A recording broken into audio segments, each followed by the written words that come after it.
حضرات محترم، آج کل آپ نے دیکھا ہوگا الحمدللہ بہت سی اچھی باتیں، نصیحتیں، اقوال زرعی، بزرگوں کے واقعات یہ آج کل سوشل میڈیا کے ذریعے بہت زیادہ بھیجے جاتے ہیں، اور صبح سے شام تک میرا خیال ہے کہ اگر سینکڑوں نہیں تو بیسیوں ایسی تحریریں ہمارے سامنے ضرور آتی ہیں جن میں نصیحتوں کے انبار ہوتے ہیں اور دل کو لگنے والی باتیں ہوتی ہیں، اور آدمی پڑھ کے اشش کر اٹھتا ہے کہ سبحان اللہ، کیا خوبصورت جملہ ہے، کیا خوبصورت قول ہے، کیا خوبصورت بات ہے، کیا خوبصورت نصیحت ہے۔ لیکن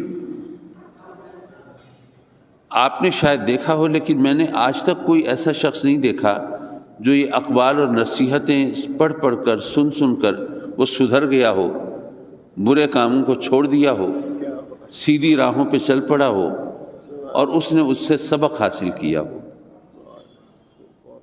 آخر کیوں یہ اتنی اچھی باتیں یوں ہی رائے گاں جاتی ہیں؟ یہ اقوال زرعی، یہ ان کی کوئی حیثیت نہیں۔ میں عرض کروں گا، دراصل بات یہ ہے کہ زبانی کلامی باتیں یہ پڑھ کے انسان لطف اندوز تو ہوتا ہے، لیکن ان سے راہ عمل کا تعین نہیں کرتا۔ یہ وہی بات ہے جو میں پہلے کئی بار یہاں عیدگاہ میں بھی جمعوں پر بیان کر چکا کہ رب کائنات اگر چاہتا تو ہمیں کوئی الہامی تعلیمات ہمیں عطا فرما دیتا، قرآن مجید کے نسخے ہمارے سرہانے رکھے ہوئے ہمیں مل جاتے، ہم ان کو پڑھ لیتے اور عمل کرتے۔ انبیاء کی کیا ضرورت تھی؟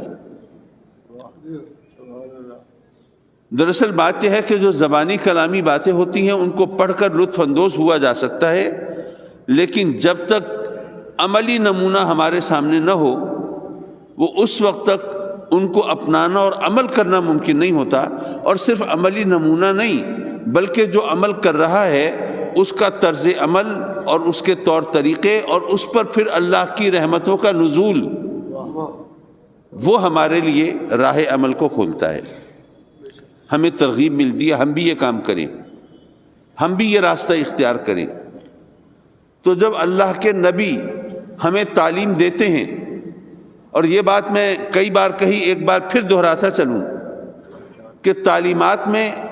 شرعی احکام تو ہیں،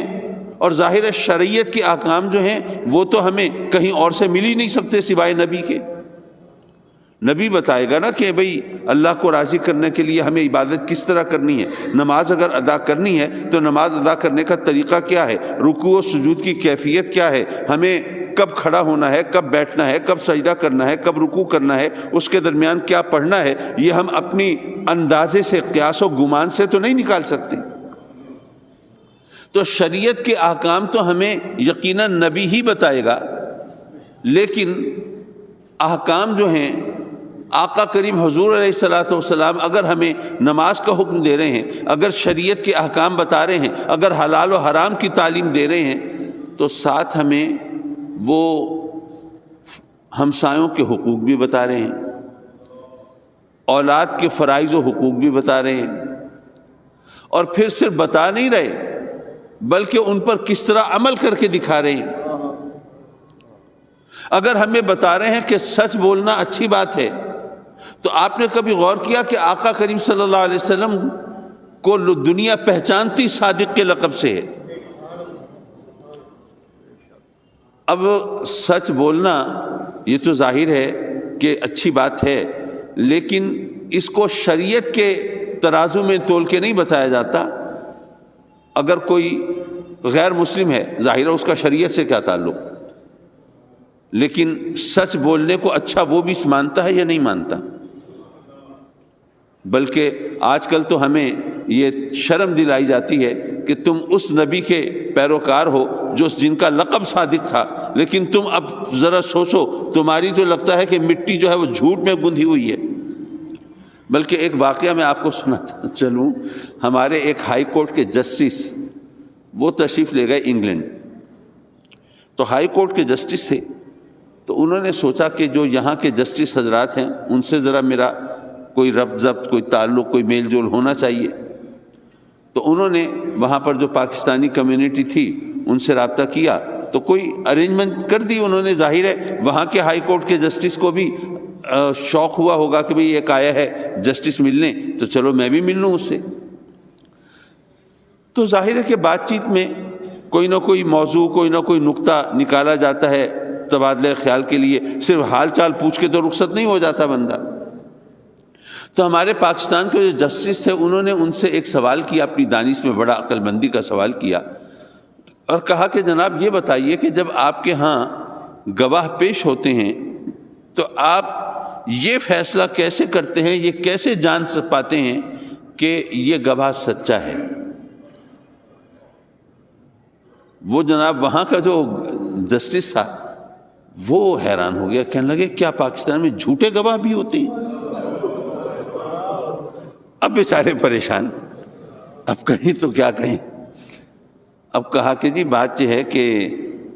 اب ویسے تو ہمارے ہاں جو پرسنٹیج ہے جھوٹے گواہوں کی وہ ہم سب کو پتہ ہے کتنی ہوتی ہے,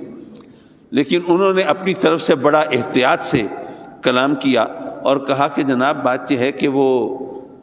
2-3% جھوٹے گواہ آئی جاتے ہیں بہرحال. اب انہوں نے تو بہت زیادہ منیمائز کر کے, بہت زیادہ ان کو شرح کم کر کے بتائی.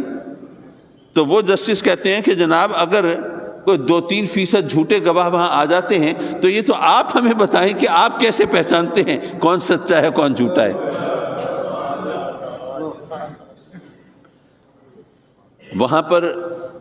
باہر کے ممالک میں رہنے والے خود پاکستانی بھی, ان کی بھی مثالیں ایسی ہیں کہ وہاں پر ان کے اپنے گھر کے بچے وہ اپنے گھر والوں کے خلاف عدالت میں جا کے گواہیاں دے آتے ہیں, کیونکہ وہاں پر ماحول سے ان کو ذہن میں بیٹھ جاتا ہے, ان کو یہ گویا ذہن نشین کرا دیا جاتا ہے کہ عدالت کے اندر اگر کسی نے جھوٹی گواہی دی تو اس کا مطلب یہ ہے کہ وہ انتہائی برا شخص ہے اور وہ تو کبھی کسی کے سامنے نگاہ اٹھا کے بات کر ہی نہیں سکتا.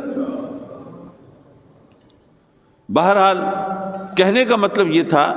کہ سچ اچھی چیز ہے, جھوٹ بری چیز ہے. یہ بات ماننے کے لیے کلمہ پڑھنا ضروری نہیں ہے, ہر مذہب کے پیروکار مانتے ہیں. لیکن میرے آقا کریم صلی اللہ علیہ وسلم اگر صادق کے لقب سے پہچانے جاتے ہیں تو پتہ یہ چلا کہ آپ کے جو اوصاف ہیں وہ صرف شریعت کے ترازو میں نہیں تولے جا رہے بلکہ انسانیت کے پیمانے سے ناپے جا رہے ہیں. کیونکہ سچ کو اچھا ماننا, جھوٹ کو برا ماننا یہ انسانیت کا تقاضا ہے. آپ کا دوسرا لقب امین, یہ بھی اسی حوالے سے. دیکھیے میں نماز پڑھتا ہوں, یہ اچھی بات ہے, میں روزہ رکھتا ہوں, اچھی بات ہے, حلال حرام کا خیال رکھتا ہوں, حرام سے بچتا ہوں, اچھی بات ہے, میں درود و سلام پڑھتا ہوں, میں جناب تسبیحات پڑھتا ہوں اور یہ شریعت کے احکام پر عمل کرتا ہوں, یہ اچھی بات ہے. لیکن اس کو صرف مسلمان اچھا کہیں گے, دوسرے لوگ تو اچھا نہیں کہیں گے. اسی طرح اگر کوئی ہندو ہے, وہ روز صبح کو اٹھے, اشنان کرے, مندر میں جائے, اپنے بھگوان کے سامنے ڈنڈوت بجا لائے, اشلوک پڑھے, بھجن گائے اور پرارتھنا کرے, تو ہندو تو اسے اچھا کہیں گے, باقی لوگ تو اچھا نہیں کہیں گے. میرے آقا کریم صلی اللہ علیہ وسلم اگر امین کے لقب سے پہچانے جاتے ہیں یا صادق کے لقب سے پہچانے جاتے ہیں تو یارو یہ وہ صفات ہیں جن کو اچھا کہنے کے لیے کلمہ پڑھنا ضروری نہیں, انسان ہونا ضروری ہے.